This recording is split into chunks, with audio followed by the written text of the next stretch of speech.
Hello grade 10! Today we are going to talk about electromagnetic waves. But before that, let us have a recap of what is a wave in physics. Back in grade 7, you have learned that a wave in physics is a disturbance or oscillation that travels through space and time. And it looks like this. Wave motion transfers energy from one place to another. This means if there is a wave, then there is energy transferring. If there's a wave, there's motion. Kung walang paggalaw, walang wave. Take note that in this video, I will only be mentioning terms which grade 10 students need in order to understand electromagnetic waves. There are several ways on how you can categorize waves. Number 1, based on the direction of the energy motion at saka yung particles ng wave. At pangalawa naman ay depende sa medium na gamit. Dito sa direksyon ng wave, meron tayong tinatawag na longitudinal or compressional waves at transverse or shear waves. Kapag longitudinal ang isang wave, ibig sabihin nito ang kanyang particles at ang motion ng kanyang energy ay parallel sa isa't isa. For example, ang wave ay papunta sa kanan, yung particles din na involved ay pakanan. So they are moving in the same direction, parallel to each other. So here's an example. Probably with this illustration, you'll know why it is also called compressional waves. Next naman, we have transverse or shear waves. This time, ang direksyon ng particles at ng energy motion ay perpendicular. So in math, di ba, when you say perpendicular, they are like 90 degrees. So kung yung energy motion natin ay pakanan, yung direksyon naman ng particles o ng disturbance ay pa taas or pababa, forming 90 degrees, just like this example. Number 2, based on the medium. So we have here two types, mechanical and electromagnetic. Mechanical waves, they need medium to propagate. Propagate means kumalat o pagkalat, pag-progress, pag-travel. And then, yung term na medium, as an analogy, para siyang sasakyan ng wave. No? In order to travel, of course, you need a vehicle. So, yung vehicle ng wave natin could be solid, any solid, liquid, or gas. So, para sa mga wave na mechanical type, kailangan nila ng solid, liquid, gas para sila ay makapag-travel. Para sila ay makapag-transfer ng energy from one place to another. So, example ng mga waves na mechanical, we have the sound wave. Ayan. At saka yung earthquake wave. Kung walang solid, liquid, or gas, hindi tayo magkakarinigan at hindi natin mararamdaman yung earthquake waves. Kaya nga sabi nila, kapag ikaw ay nasa moon or sa outer space, no, na walang air, vacuum, kumbaga, hindi kayo magkakarinigan ng kausap mo dahil hindi makapag-travel yung sound wave. Okay? Next type is the electromagnetic.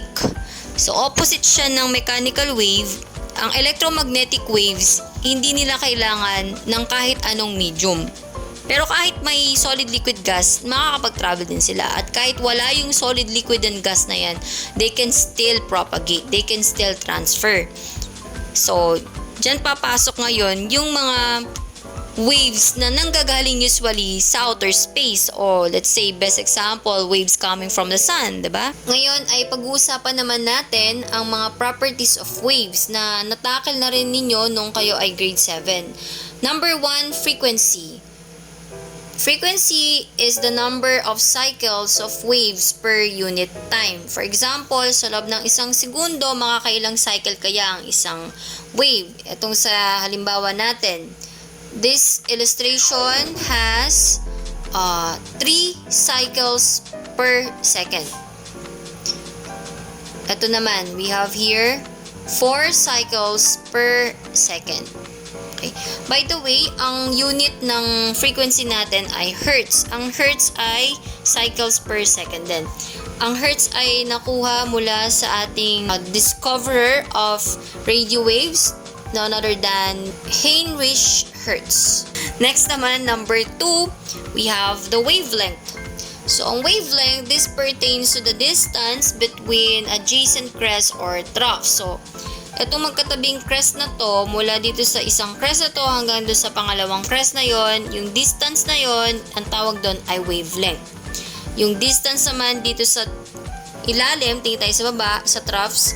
So, we have here one troughs and then the second trough, that's also wavelength. To make it short, when you say wavelength, siya yung tumutukoy sa haba ng wave. Kaya ang kanyang unit ay in meters. Madalas, ma-encounter nyo yung frequency and wavelength relationship. These two have inverse relationship. Ibig sabihin, opposite sila sa isa't isa. For example, the higher the frequency, the shorter the wavelength. Kapag mas mataas yung bilang ng cycles, kung mapapansin ninyo, kapag mas mataas yung bilang ng cycles, mapapansin nyo na yung wavelength nila maiikli, di ba? Kapag naman mahaba yung wavelength, kung mapapansin nyo, yung frequency o yung cycle na nagagawa ng wave natin is mababa. Okay, that's why they have inverse relationship. The higher the frequency, the shorter the wavelength. The longer the wavelength, the smaller the frequency. Next naman is the amplitude. Yung amplitude, this pertains to the distance from the center line to the top of the crest or bottom of the trough, just like in the illustration. Kumbaga parang ito yung height ng isang wave. Okay. Next naman, we have the crest. So as mentioned earlier, yung crest, this is the highest point in the upward displacement of a wave. Kung ito naman po yung lowest point sa kanyang downward displacement, ito yung tinatawag nating trough, yung nasa baba naman. Number 6 is the speed or the velocity. So, alam naman natin when we say speed, it will tell us kung gaano ba kabilis ang isang wave. Ang mga mechanical waves, they have various speeds. Iba-iba sila ng speed, no? Pero ang mga electromagnetic waves, they have the speed of light, which is 3 times 10 raised to 8 meters per second. In other words, 300 million meters in just a second. That's how fast electromagnetic waves are. But just like a typical wave, electromagnetic waves involve motion. And as you have learned from the previous module, electromagnetic waves will only exist if there is a changing electric field and changing magnetic field caused by moving charge particles. So kapag hindi gumagalaw yung mga yon, yung mga charged particles na yon, there won't be electromagnetic wave. Combination of the two shall lead to electromagnetic waves. Note that we will still be elaborating the relationship between electric field and magnetic field once we get into the topic of electric motor and generator. So, abangan nyo na lang yung next lessons natin para mas maintindihan nyo kung ano ba ang electric field and magnetic field. In this video, we will be focusing on electromagnetic spectrum, electromagnetic radiation, and their uses and applications. An electromagnetic spectrum is the range of all types of electromagnetic radiation. There are 7 types of electromagnetic radiation, and this can be expressed by frequency, wavelength, and energy. Remember the relationship between frequency and wavelength? They have inverse relationship. The higher the frequency o mas maraming cycles, the shorter the wavelength. Mas maikli ang wavelength. The lower the frequency, konti ang cycles, the longer the wavelength. Mas mahaba ang wavelength. How about the energy? The energy and the frequency have direct relationship. Why? Dahil depende sa energy kung maraming cycles ba ang mabubuo ng isang wave. Kung ang isang wave ay may mataas na energy, marami siyang mabubuong cycles. Mataas ang kanyang frequency. Kung ang isang wave ay may mababang energy, konti lang ang kanyang mabubuong cycles. The lower the frequency. So, combining the statements, we can say, the higher the frequency, the shorter the wavelength, the greater the energy. The lower the frequency, the longer the wavelength, the weaker the energy. Remember that. The 7 electromagnetic radiation in electromagnetic spectrum are not randomly listed. They are arranged according to their increasing frequency from left to right, starting with radio wave, microwave, infrared, visible light wave, UV rays, X-ray, and gamma ray.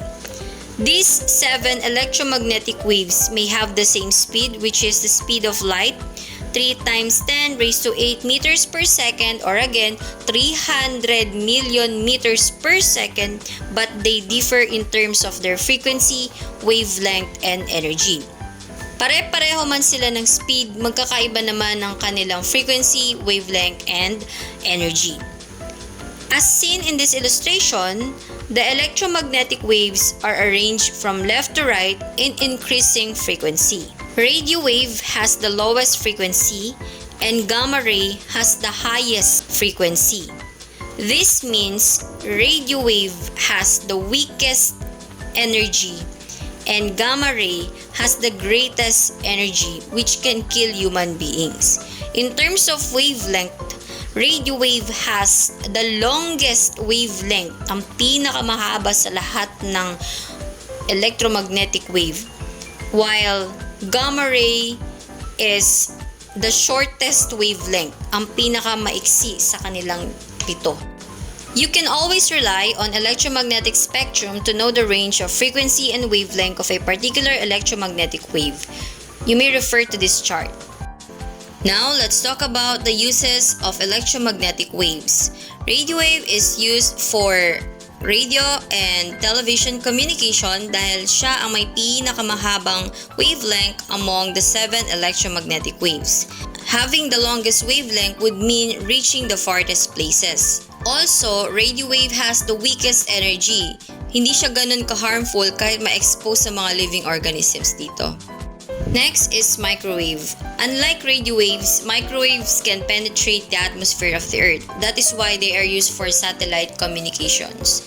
So this allows transmission of signals from one place to another.